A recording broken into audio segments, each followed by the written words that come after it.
ассалому алейкум ва раҳматуллоҳи ва баракатуҳ. Бародарон, ман Абдуғаффор Ҳусайнов ва YouTube канали Тоҷдорон. Дар масъалаи садамае киши дудара 3 сол паси панҷара маҳкам кардан камтар комментария мекунем, чунки комментарияи шуморо хонду бародарон дар ақли одам дуруст намеояд. Киҷо шид нангу номуси мардакии мо шумо киҷо шид, шердилии мо, мусулмонии мо киҷо шид. Ба ҷои аз сухани нек, ба ҷои як дастгирӣ кардану ҳамдардӣ ба падару модару ин ҳама ҳақорат кардеса ҳақ шамияи курьерору дигару бачо. Ягон хел дар ақли одам дуруст намеояд. باور کن اگر من سخن کتی رسوندن نمیتونم یک سکون شما خودتون تصور کنید در جای همین دودار یا که در جای پدر و مادر وای در کدام حالت قرار داشتن پدر و مادر وای را فقط الله میدوند. سوخته رفته سم به چروکور شوخی بازی نیست. این حالت در سر شمورم در سر مورم زدنش اومدنش ممکنه. یگون کس نیز از طرف نه نوچ خیلی که میگن ما همه وقت حرکت کنیم باید احتیاط کنیم. من چیرا میخوام شما در برسونم. بیاین یکدیگر را حرمت کنیم و یکدیگر را دوست داریم، درباره یکدیگر باشیم برادر. وقتی رفت آدمی خدا نشانت یک از خطاگی کرد در کار نیست اورای بالوش دوید کردن، نه برات سخنای نیکو دعا و دیگر برادرام. سیتواسیا چخله در مسئله صدمه 4 تا کامنتاری میکنم. یک دودار примерно 20 ساله اگر خطا نکنم در راه رفته است велодорожкада электровеликати یک کودک 9 ساله را میزنه و کودک یکی اومد دم جابت چخل بود را فقط الله میدونه و هم دودار میدونه. کودک هم میزنه کودک تراوما میگیره، یک چند травма вазбин кати кудака больница میبرن лечение. بعد я وقتی معین следствие судебный процесс исследование давом میشه سر суд файрод میکنن. суд решение мебурад дудара 3 сол паси панҷара маҳкам мекунад. алло сабру тоқатия ба падару модараш, алло сабру тоқатия ба дудар ба ин дудармон. беҳтар меша агар дар комментариям шумо як дуо кунед дар ҳаққаш. ман чира мехоҳам шумо да барасонам. бародаро, биёен мо аи ҳодиса аи садама дарс гирем. як хоҳиши бародарона ба воситаи WhatsApp, Viber, Imo, Instagram чихел метавонем видеоро тамоми бародаро да расонем. чунки тибқи қонуни Российской Федератсия правила дорожного движения ма 8 сол 9 сол шуд қариб за рулём именно ронандаем дар территорияи Москва бародаро. қоидаи роҳа хуб медонам. вақте ки худо нишонат яд роҳ дар рафтесин шумо электровелик даин, самокат даин, мошинка тин, мисол газель грузовой не имеет значения. шумо соблюдат кардесин скоростной режима. шумо по правилам дорожного движения айрӯи қоидаи роҳ рафтестин. одам медава, шумо одамам мезанен, шумо виноватин. редки случай мешавад ки шумо виноват намебироед. мефаҳмед амира шумо? ин редки случай меша. а так шумо виноватин. ина мисол меорам 2024 агар хато накунам 2024 таги мост на Можайский шоссе Москвада як курьер тоҷика як приёраи тоҷик зада буд. курьер айдунё гузашт. агар ки претензияшона убрат намекардан тоҷику вай бародара маҳкам мекардан паси панҷара. мо попросид кардему, илтимосу зора кардему, гаварид кардем ки хай як кас ки мисол мо айдунё гузашти бирафт ҳаёти дигим одама биёед насӯзонем. барои чӣ ки вай светофори сирғ дарафт. курьер виноват буд. курьер виноватай светофори сирғ рафт, тоҷик светофори сабз дарафтестай зад. тамом қариб мебурдан маҳкамаш мекардан. даводаву дигару ҳолато кати еле кардан ба чап ромад. иҷадан получается ситуация почти то же самое. мисол кудак яке давид, кудак да велодорожка буд, чихел буд мисол, ира фақат худо медонаду вай дудар. вақте ки зад кудак травма гирифт, 2 травмаи вазбин, тамом ин уже уголовное дело бародаро. пример меорам, яъне мисол бародаро. дар дигар ҳолат ман рафтестам худо нишонатия.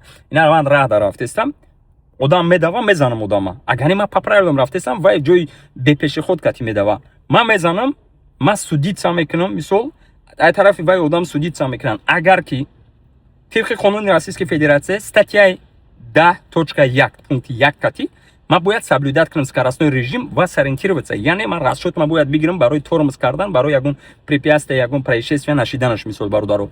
агар ваё судебный экспертиза кати мисол навору дигар ҳолато кати подтвердит кунанд ки ма метавонистам притормаживать кунам, лекин накардам, вовремя реагировать накардам, одама задам, мара мебаран маҳкам мекунанд. мефаҳмед шумо? барои ҳамин ин ситуация ганда важная. якам очод ёдоварӣ барои худам, баъд барои шумо. электровелику, самокату, мошину, доставкаву, газелу, грузовой ҳамада дахл дорад. бачо мо за рулём мегардем, хонада падару модар интизоранд. да хона даем, даки ҷое набошем. но за рулём вақте мо мерем ҳуши хаёл да хона, падару модар, зану фарзанд, проблемаомон ё ки ҳама чизи намешидаги за рулём рафтесем, ҳамамон рилс тамошо дорем, Instagram ва YouTube тамошо дорем. даже ин видеоро агар шумо за рулём тамошо кардиса бошен, деҳа ҷо ман кунед илтимос қоидаро вайрон накунед, тамошо кунед, баъд равед. як секунд агар шумо вниманиятона дигар тараф мекунед, ҳаёт сух. худо нишонат яд. як секунд решающая. шумо скорости 100 рафтесен, звонок мешава, просто поёна нигоҳ мекунед, то нигоҳ мекунед, пешида мисол аварияи замечательно мекунед. то нигоҳ мекунӣ ки мисол пешанги одамат ягон одам медава мошин тормоз мекунад мезанӣ дар кунию любой чи шиданаш мумкин е. То же самое дар курьеро бародаро додаро калону майда амакҳо фарқияте надорад. Достаточное количество яъне шумораи зиёд ҳастанд бачаҳое ки саросимагӣ мекунанд барои 500 рубл зиёд кор кардан барои 1000 рубл ёки барои рейтинги хуб. илтимос қоидаи роҳа соблюдат кунед. дар кор нестед нарушения. дар хона падару модар интизоранд. як секунд тасаввур кунед азобои кашидагии худтона ки ба кадом азоб ба кадом ният чи ҳадаф кати шумо Москва омадагиен ёки Питер ёки дигар шаҳрҳои Россия ки зиндагиро пеш барен, зану фарзанд падару модарро бихӯронен, қарзора маҳкам кунен, мошин гирен, хона гирен, зиндагиро пеш барен. Аме биёен қоидаи роҳа вайрон мекунену дигар ҳолатҳо. ин ами ҳолат биёен барои мо шумо илтимос дарс шава ки ами дудара ки мисол бурдан маҳкам кардан ина 3 сол мисол срок гирифт, ай чиз мо дарс бигирем, ҳама вақт дар пеши назармон ҳамира бубинем. ҳар як курьер бояд тез ҳамин ҳаворо тамошо кунад, ҳамира дар назараш гирифта бимона ки хонада падар модар интизорам ва возможно худо нишон натиҳад. астағфируллоҳ. возможно бо ягон кас ҳамин ҳолат шава. ёки аида бадаш яъне чӣ хел мажаиски шасе машмуда мисол овардам 2024 буд, 2025 агар хато накунам Люберцida, 2025 Рязанский проспект, Люблино 2023 ёки 24 буд, бо кадом райони дигар дар Москва бо коммунарка. Курьерое ки айдани гузаштанд, тоҷико бо чӣ қадар дигар узбекову мисол урусову қирғизое ки ман вайра мисол навардистам, мисол ман ай миллати хидмон ай дударуи хидмон гап задистам. Пашти ҳар рӯз ҳамин аҳвол. ҳар рӯз пашти ҳамин аҳвол. шумо медонед ки ман дар ҳамин направления тез мерам садамаву дигар ҳолатҳо по мере возможности чанди ай дастам мебиёяд ёрдам кунам. барои ҳамин бародарҷоно худо нишон натиҳад ягон садама чӣ балое буд ҳаст худо ай ҳамин барояд. тамоми балои ҳамин муҳоҷирову мусулмоное ки ҳамин тамоми дунё ҳастай ай ҳамин барояду раваду дигар ягон бало ягон чи наёяд. касофатӣ меган. ҳама вақт бо намоз бошед, намозакора бихонед, фикри падару модара кунед, қоидаро соблюдат кунед. рафт одамия ман ягон чи неправильно гуфта бошам, нодуруст гуфта бошам, меган ку дӯстон оинаи ҳамдигаранд. ман ҳамчун бародар, ҳамчун додар барои шумо, ҳамчун фарзанд.